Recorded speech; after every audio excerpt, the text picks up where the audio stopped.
Good morning, and welcome to Redeemer Lutheran Church in Columbia, South Carolina, where we're part of the ELCA. I'm Pastor Gary Lodehold.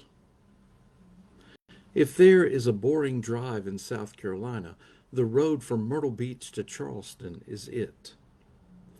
There are only a few small towns along the way, and for most of the rest of the way, you are traveling through a long, seemingly unending national forest of pine trees. When I was serving a church in the Myrtle Beach area, I would fairly often have church members who would be admitted to a hospital in Charleston, and so to visit them, I needed to make this drive. When you were doing a boring drive over and over, you really began to scan your surroundings for something novel to look at. One day, I found it. On down toward Charleston is a small community called Allendale. There were a few scattered houses and maybe a cafe, but at least it wasn't just pine trees. I had passed it numerous times, but not really paid much attention to it. For some reason, one day as I passed by, I did. The sign said Mount Nebo AME Church. The AME stood for African Methodist Episcopal, which is a predominantly African American church, and we have lots of them around the South. That part didn't capture my imagination at first. However, as I made my way down the road, I began to reflect on the name Mount Nebo. I thought, there are many important places mentioned in the Bible that one might name a church after. Why would anyone name a church after Mount Nebo of all places? Mount Nebo was the place, and suddenly it all came flooding in. You see, Mount Nebo was the mountain Moses climbed in order to see into the promised land just before he died. There was an African American church in the South whose members likely faced and may continue to face prejudice and trouble, and who may find life hard in ways many of us can't understand. And they named their church Mount Nebo. Mount Nebo, the place from which you can glimpse the promised land. Suddenly, I couldn't imagine a better name for a church. Church names often intrigue me. Why did they name their church that? How might their name be reflected in the character of the church? Do the people in the church know what the name means?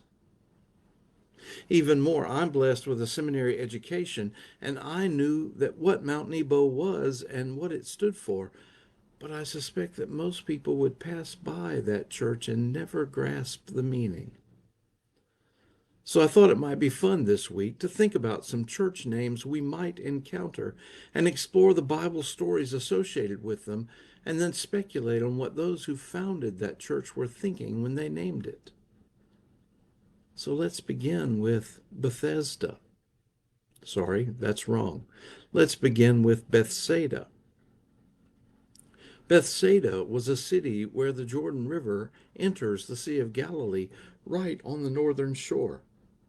It was known as the home of three of Jesus' disciples, Peter, Andrew, and Philip, and the name means house of the fishermen.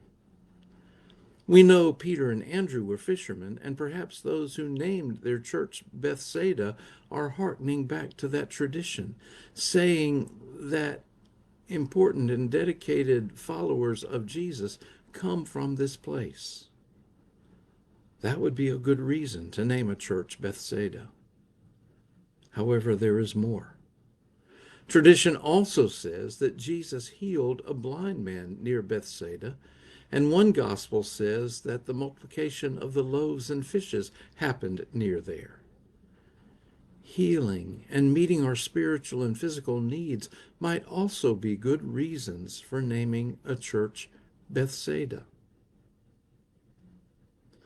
Another name you might encounter for a church is the one I mentioned just moments ago, Bethesda.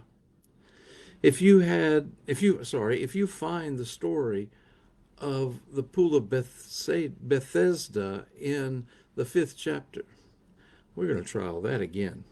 Another name you might encounter for a church is Bethesda.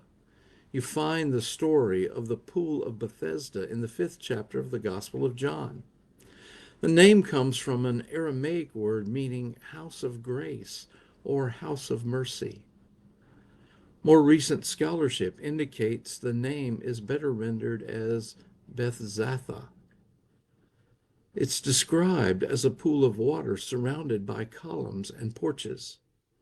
Likely, this was a pool that had been intended for ritual bathing and purification, but by the time of Jesus, it had become something much different. By the time of Jesus, it was something of a disgrace because it was crowded with crippled people and invalids. You see, every now and then, at unexpected times, the spring that fed the pool would cause a disturbance in the water. Everyone believed it was the Holy Spirit doing that, and whoever was able to get into the water first after the disturbance would be healed. When Jesus came along, he saw a man who had been there a long time, and Jesus asked him, "Do you want to be made well?" Hopelessly, the man replied, "Sir, I have no one to put me in the water when it is disturbed." We can imagine his continual frustration and lack of hope. He had been there in this condition for 38 years. Instead of putting him in the water, Jesus simply healed the man, telling him to take up his mat and walk. Now, the end of the story is this all got Jesus in trouble with the religious leaders since the healing was done on a Sabbath day. Still, what a great name for a church. It's a name that means this is a place of healing for our frustrated helplessness. In our bitter lives, when we need grace and mercy, we can come to the house of grace, to the house of mercy. We all need glimpses of a promised land. Thanks for sharing these moments with me. And remember to let this day belong to God.